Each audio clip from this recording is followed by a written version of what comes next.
Hi, this is an imagination. Welcome to the Ethical Asshole. I am your host, the Salty Bitch. So, I'm cleaning house right now where it feels like I finally found my cabin in the woods. That's exactly what it feels like right now. And it feels like I got out of my own hell and I got over here, found my little desert space, planted my flag 2 years ago and says, I hereby declare that I'm building here. This is on a land. And I built on a land.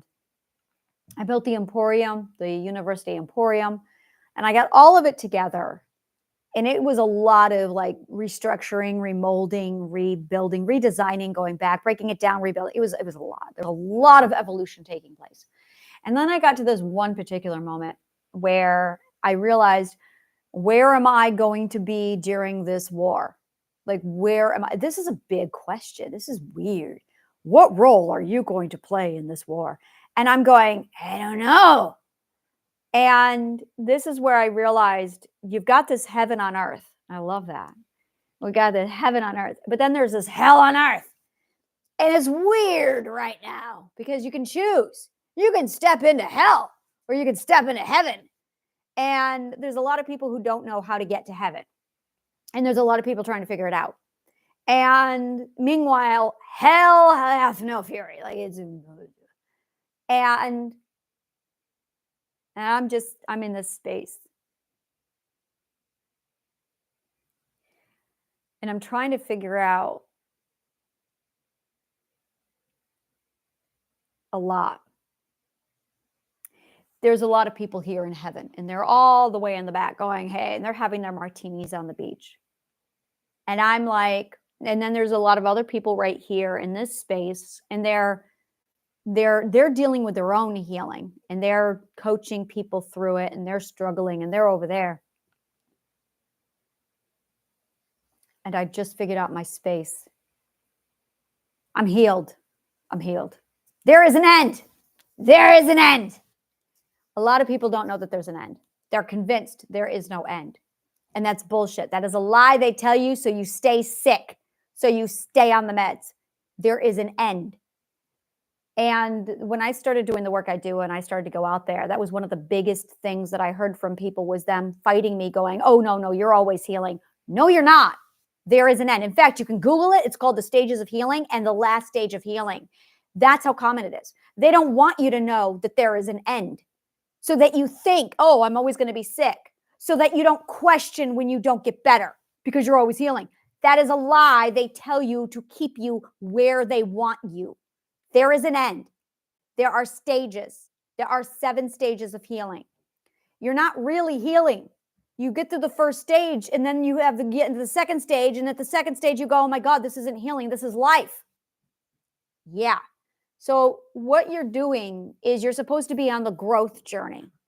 And the growth journey is eternal. It's forever. But you have to go through training, which is what your schooling should have been. But your schooling is a corrupt piece of fucking shit that used you for cattle and farmed you for your resources instead. So once you realize that and you get away from it, and then you heal. The healing journey is a delusion. You're really on the growth journey with training wheels. And then once you start to figure out growth, you normalize and you go, oh my God, this isn't healing. This is living. Yes, you're living now. You're growing. And then you look back and you realize I was never healing at all. I was just learning how to grow. And there it is. So when you're healing, you're learning how to grow. You're just learning how to live. And your schooling, your education should have been training you how to grow the right way. But they're assholes. So a lot of people are now in different stages of growth. And there's a lot of people here in the stages of growth coaching these people. And then there's a lot of people here coaching these people. I'm all the way over here and I'm coaching everybody else. And there's a few people who have healed and they've just set up shop and they're kicking back with their martinis. And I'm going, yeah, I can't kick back with a martini. I don't feel good about doing that. I really struggle with that. That to me is not ethical. Is when you figured it out and you make it and you want to sit back and just, for me, that's not something I can do and be ethical. Ethics are subjective. That's what people don't know. And I'm sitting here with my own ethic going, okay, I cannot do that. I can't. For me, my ethics where I am in my growth, oh, no. I got to sit back and be like, here I am. So I gotta like coach people. And I was like putting myself back into the war zone. I spent a lot of time in the war zone and I was back and forth. And this is where I noticed that there's two sides to this, the heaven and the hell. This side of it is you get into the people over here and some of them get real delusional. They are good people, but boy, are they aligned to the wrong frequency. And their frequency actually they get you out of hell, but they also don't grow. So they find a bunker and they bunker down in the war zone and then they stay there. But they're on the front lines and they're in the bunker and they're not growing. And that creates a whole nother problem. So this is what I call the oasis. So the oasis people are there. And I'm sitting here going, okay, I realized I got to stay behind enemy lines. I got to stay far away from the oasis people. And all I can do is nourish people who get this far. That's it right there. So I'm sitting here with my water bottles. I'm patting down the sweat of people. And I'm going, come on, you can do it. You can do it. You got this. And then I take all of my anger and I pour it here into the space. And I feel like I finally found my cabin in the woods. And I ripped down all the curtains today. And I'm like, all right, let's clean this place up. So I started to do the designing and I'm like, and I'm realizing all of the groupings of all of my stance. And I'm LGBTQIA. I am minorities, Black Lives Matter. I'm all of it. I'm like all of the people. I am all for one, one for all. That is my brain.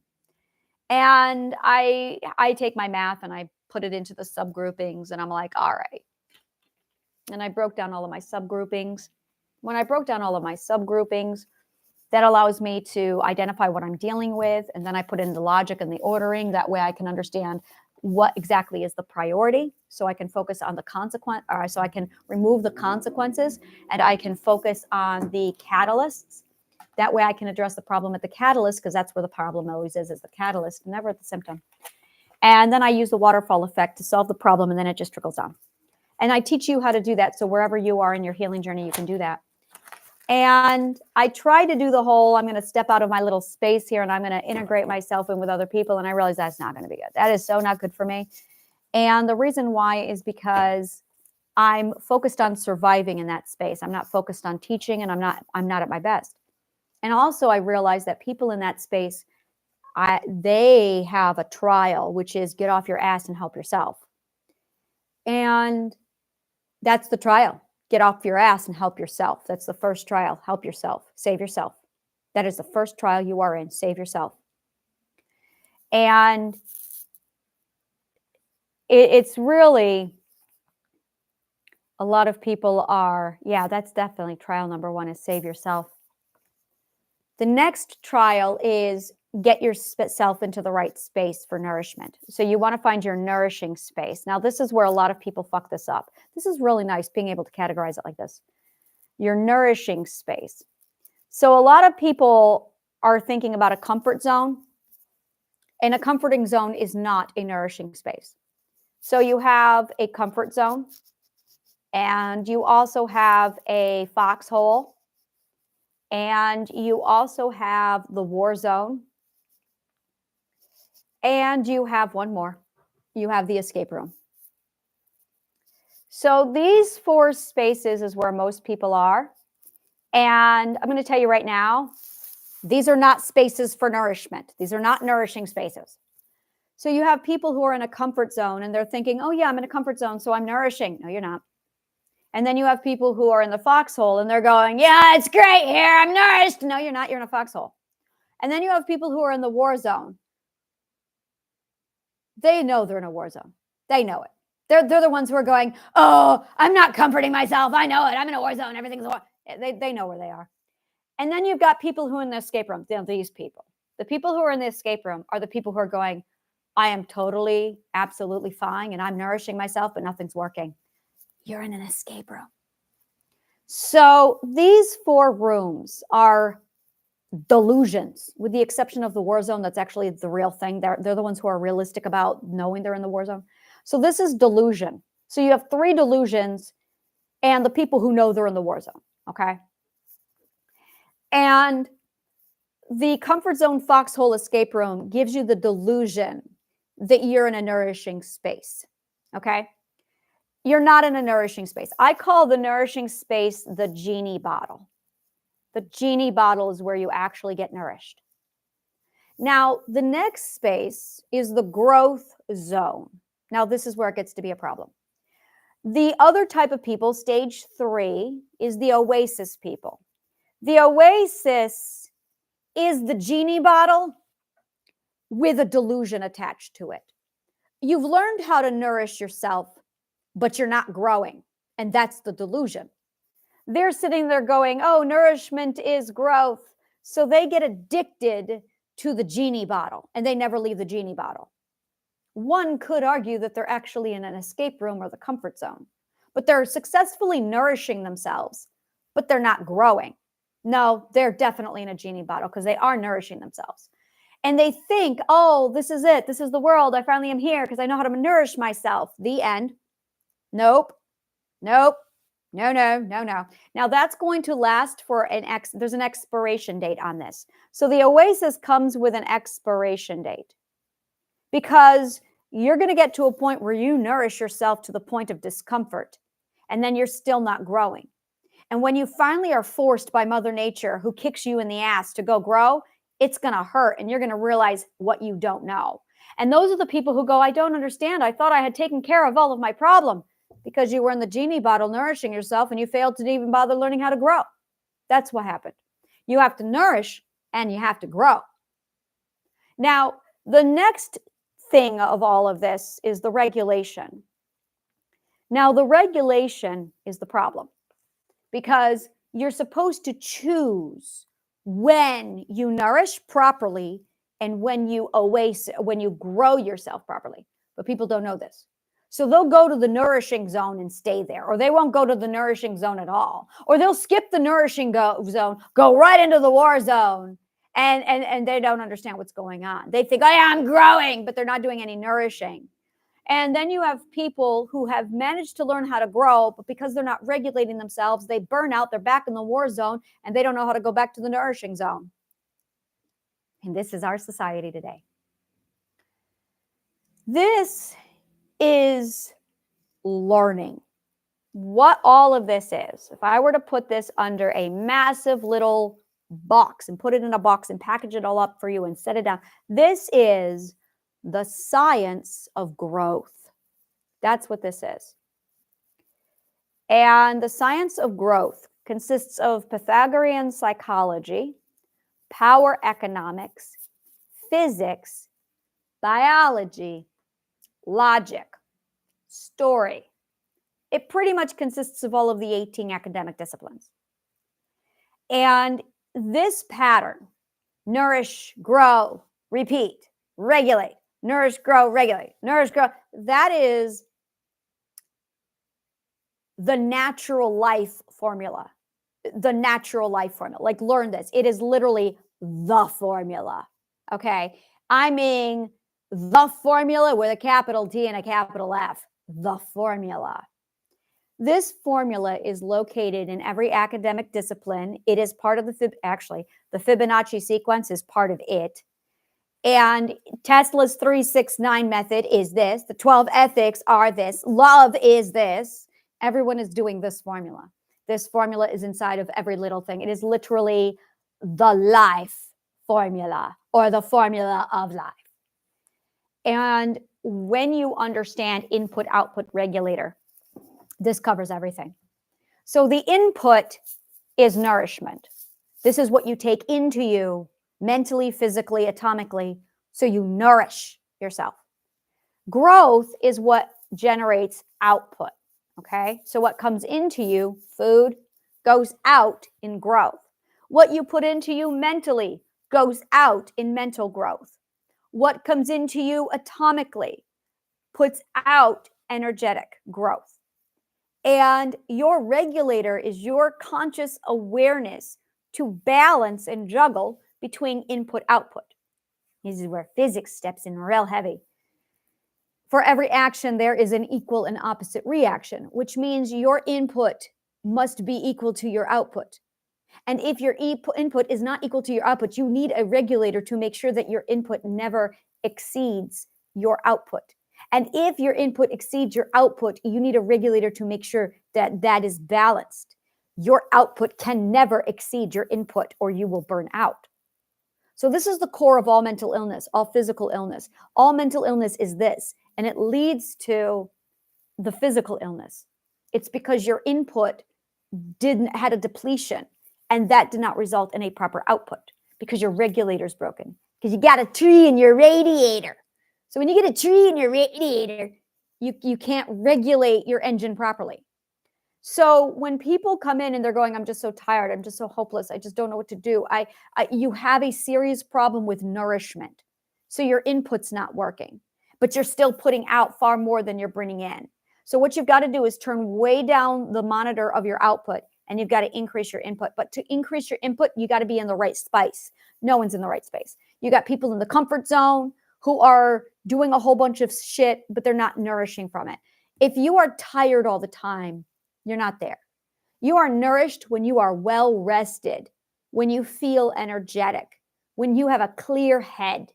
These are symptoms of being nourished. So you have your comfort zone, your foxhole, your war zone, your escape room.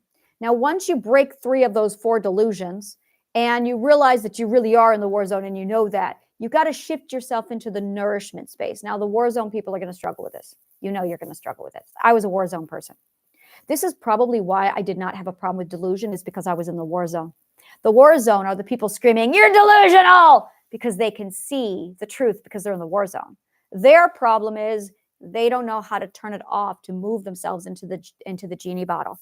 And then you've got oasis people who are sitting there screaming, "Oh, we're fine. Everything's fine." You're delusional. You're delusional because you are in the nourishing space thinking that that's all there is to it. You have a closed mind because you have a narrow point of view, because you're in a single point of view, the nourishing space. So you got to learn how to move from the nourishing over to the growth.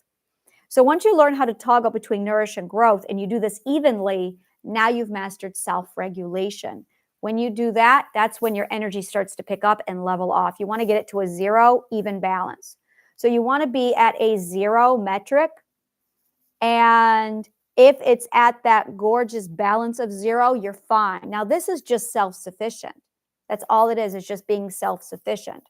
It does not mean you're growing. It does not mean you're expanding. It means that you're able to supply and sustain your foundation. It's just foundation sustenance. So the first thing you've got to do is foundation sustenance, or sustain your foundation. The next stage, and this is phase 1, the next phase after you build that up is going to be expanding your network, and then expand and sustaining your network. And then you're going to master the art of calculus, calculating actual growth. You're going to have a rate of growth. And that is when you're going to see expansion really take off. But that does not come in until you've met the foundational 2 requirements. A lot of people are at stage 3 without having stage 1 and stage 2. If you are in a relationship and you have not sustained your foundation or established an expanding system, your relationship is going to be a serious problem, because you have put your relationship so that it does all 3 of those things, and a relationship cannot do all 3 of those things. This will ruin your relationship, break it down, and completely disintegrate it. And that's why. Is because you are putting way too much work on your relationship when you should be building that foundation to sustain you, and then expanding and sustaining with a outside external network. And then your partner comes in to help you with that rate of growth, for that continual rate of growth. So the save yourself, yeah, you've got people who are stuck in the "I'm waiting for someone to save me" stage. And if you are someone who needs to be saved, yeah, there's no saving. You have to save yourself. That is trial 1. That is the very first growth trial, is you have to save yourself. And there's a lot of people who don't realize that's the growth trial, is save yourself. The second growth trial, by the way, that's why this is all DIY. That is why all of this material is DIY, is because the first growth trial is save yourself. This is where it's really like a lot of people are like, this is going to hurt a lot of people. You have to save yourself.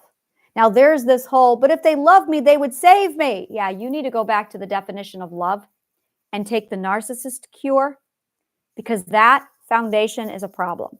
If you had a fantastic, stable maternal and paternal relationship, if you had a solid foundation, you're right, that would be the case, but you didn't. So that argument is now null and void. You have to go the other route. The other route is you have to save yourself. So the whole true love is there to support you. Yes, it is. And that comes after you've passed stages 1, 2, and 3, and 4. Stage 5 is learning how to get along with people while protecting yourself. Literally, it's safe socializing. That is stage 5, people. Not stage 1, stage 5. Stage 6 is then learning how to work with a partner to establish that rate of growth. So a lot of people are at stage 6 going, oh, but stage 6 is right, but not until you pass stage 1 through 5. If you haven't passed stage 1 through 5, stage 6 does not apply. Stage 6 are for the graduates of stage 1 through 5. And if you try and bypass stage 1 through 5 to get to 6, you failed the test and you're going to rip apart stage 6. You're not going to make it. You have to do this in order and in sequence. Stage 1 is save yourself. Stage 2, nourish your space in the genie bottle. And this is where I have a lot of hatred for the self-care concept, because the self-care is all about comfort zone, which is a delusion. And then you get a lot of people who are in that escape room and in the comfort zone, and they're sitting here going, oh yeah, everything's fantastic because I've got all of my self-care products, but you're not nourishing. Comforting is not nourishing. And this is what a lot of people have not learned, that comfort is not nourishment. Comfort is toxic as fuck. Comfort is really toxic. Nourishment is what you want. And a lot of people don't know that. So as a result, they use comfort. The save yourself people use help. And that's toxic. And then well, no, you need to help each other. Well, that's Christian dogma right there working its work on you. So help is toxic because it literally steals your chance, your opportunity to practice problem-solving skills. Problem solving is really what you need to do, is problem solve. Now, this is all about which grouping you're in, because if you're not categorizing yourself in the right group, then you're going to apply the wrong solution to yourself. So if you are someone who over problem solves, who does problem solving, you're in the war zone, dude.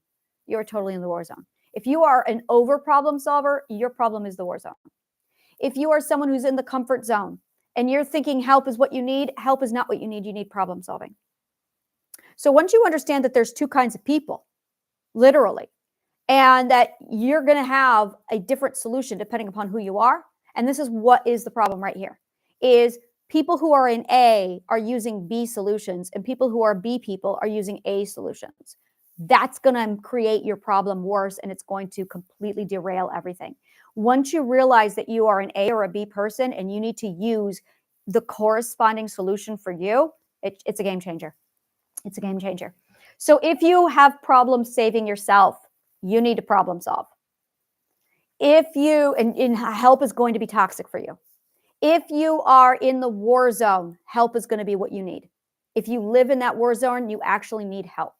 If you are in the comfort zone, help is going to be toxic for you, and being comfortable is toxic for you. You actually need a little bit of war zone. You need to gently put yourself in the growth zone to get out of the comfort zone. So comfort zone people need to go into the growth zone to get into the nourishing space zone, into the genie bottle. The nourishing space people turn into oasis. This is a beautiful algorithm. I love it. The nourishing space people need to pace themselves, push themselves through the nourishing space, and then strategically utilize themselves to go into the grow zone. And once they go into the grow zone, they have to stay there long enough to realize they need to go back to the nourishing space. So it's literally juggling retreat with advance. You want to just balance between retreat, advance, and that's what you want. That's good war strategy, by the way. Retreat, advance. And if you don't know how to retreat, you end up in the war zone. If you are advanced and you never retreat, you're in the war zone. If you are retreating and you never get out, you're in the comfort zone. See how this works? You want to regulate. So once you learn how to toggle between the two of them, well, problem solving to save yourself, nourishing your space in the genie bottle, making sure you grow to retreat, and you want to toggle that between advance and retreat, then you've regulated yourself. Now that's going to be a skill you develop, is juggling yourself between the retreat and the advance. So the big question that's going to come up a lot is, what is the difference between comfort and nourishment? That's going to be a whole nother video because that's involved. The difference between comfort and nourishment. Nourishment energizes you. Comfort does not. Comfort actually weakens you. Nourishment strengthens you. So you need to do something that strengthens you, that energizes you, that you are passionate about. So comfort would be doing something you don't love, but doing it because it feels good. So the question is, does it feel good and is it something you love? If it just feels good, it's comfort. But if it's something you love and it feels good and it gets you passionate, then it's nourishment. You've got to get passion in there. You've got to get passion in there. It's got to be something you're excited about. Now, if you are stuck in the save yourself stage, this is something I was talking to about one particular person the other day. This was really insightful for me, was you got to get through the discomfort. And every time you hit discomfort and you find something that makes you uncomfortable or it brings up something that's the problem, that's where you need to go. That is literally the tree in your radiator. That's what you got to remove. So a tree in your radiator is a statement I use a lot to emphasize you've got something in your clockwork.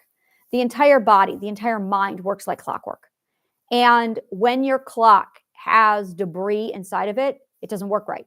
So you got to locate the debris and remove it. So you got a tree in your radiator. So when you get to a point where your machine is running smoothly, but then it stops and you find something that's bothering you or discomfort or it brings up past memories, that's your tree. You got to get in there and dig it out. And I recommend 6 Pillars of Self-Esteem by Dr. Nathaniel Branden for that. Big, huge, like do that. Once you understand how to remove the tree from the radiator, which that book covers with you, then your machine will continue to flow properly.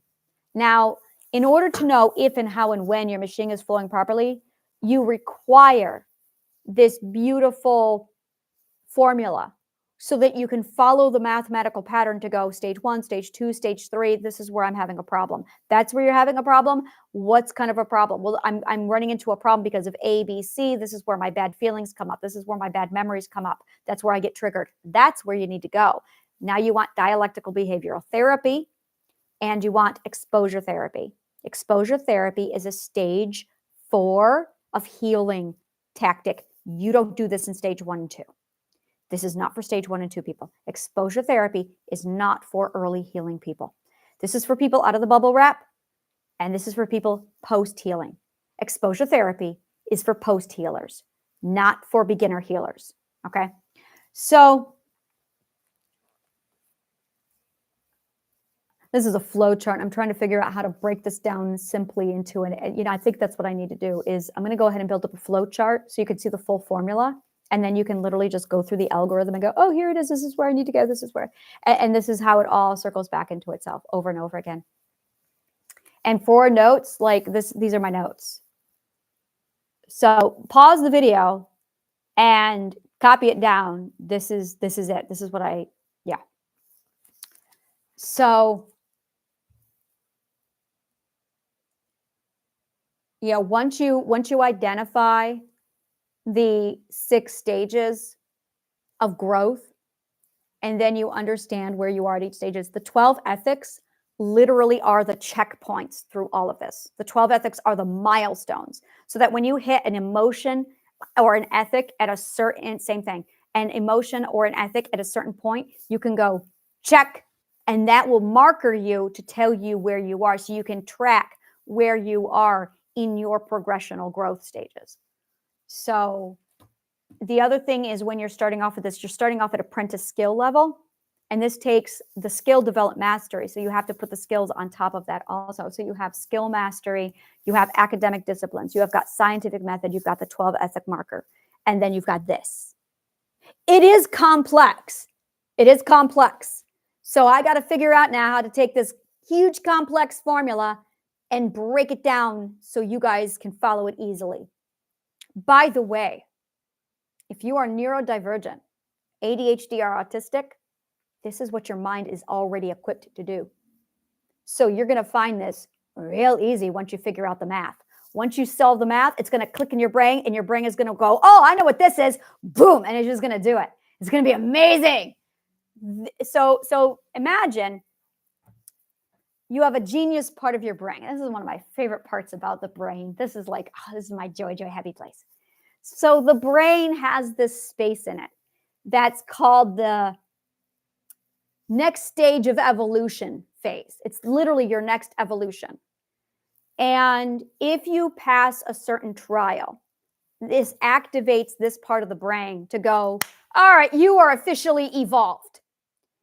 And once you hit this stage 2 of evolution, your brain immediately runs off of this coding, which is the metaheuristic mind. That's what your brain is. It's metaheuristic mind, which means this is how you think now. So this is how you think now. And if you don't know the mathematical formula to maneuver your way through it, you're going to be lost.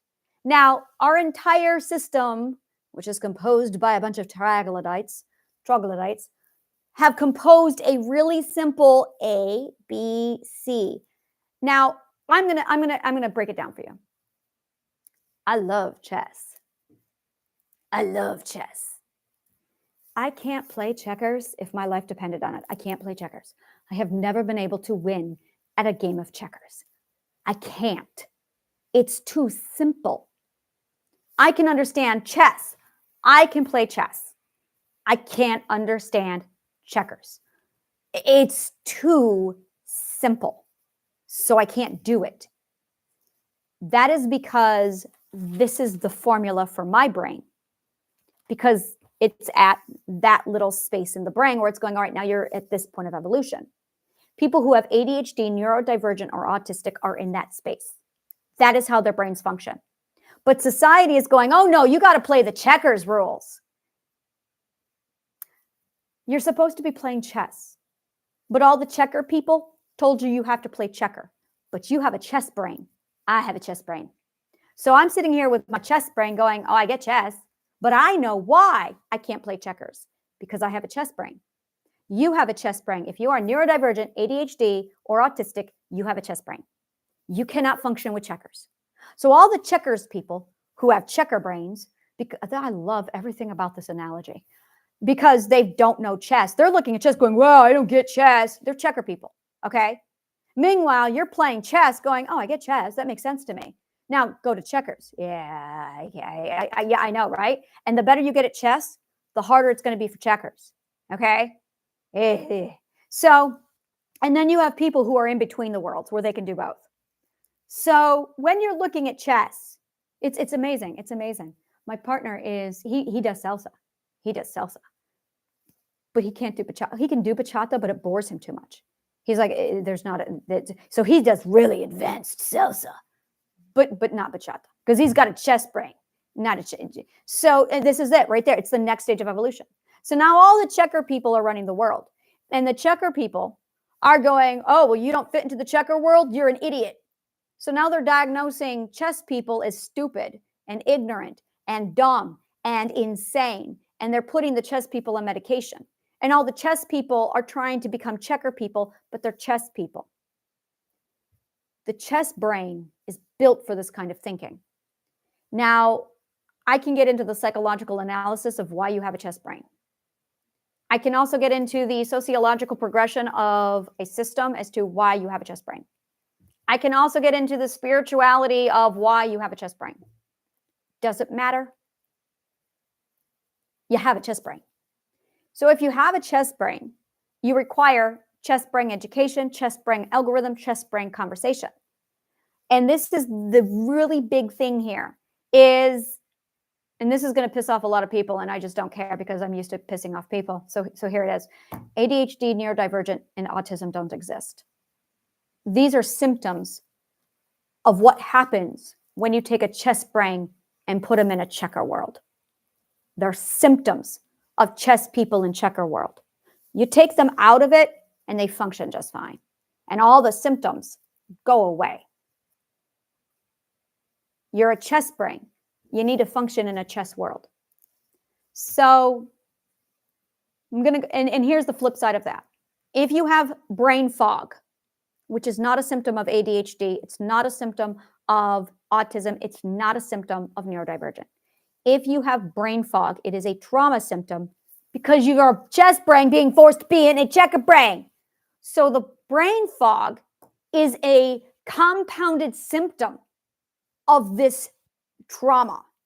So first you've got chess brain being forced to be checker brain, and then that produces an additional trauma that causes brain fog. So now you can't think. And it's because of the trauma of being forced to be in a checker world when you're a chessboard. So getting through, the first thing we would have to do is clear up the brain fog, and then get you over to the chess world. Ideally, get you into the chess world first, and that would de-escalate your trauma and soothe your brain. And then it would be nourishing your brain fog. Once we nourish the brain fog and then bring it back, God, I love doing these algorithms. They are so much fun for me. Oh, God, this is getting to a point where they're games for me. Like, this is entertainment for me, is having these highly complex algorithms of, okay, what are all the mathematical patterns of bullying? What are all the mathematical patterns of human behavior? What are all, and it's getting to a point where I'm finding more algorithm upon algorithm, and then I'm seeing them compounded, and I'm just going, oh, this is so much fun. So I'm now running these massively complex algorithms on people, looking at them going, okay, so in this environment, we have this, in this environment, and that's an environment, so the components here, boom, boom, boom, and then they have subcategories here, and then bring them all together in under one. And it's just over and over again. I'm like, yes. So my brain is just, I'm happy, happy, joy, joy right now. And the best part is I know this is the preliminaries of the algorithms when they get bigger. So I am just in algorithm heaven right now. And I'm just like, yes. So I'm going to go ahead and write out this algorithm for you. And I think that's really what I just need to start doing, is condensing this all into algorithms and formulas. And if you have a chess brain, you're going to understand it. If you have a checker brain, why are you here?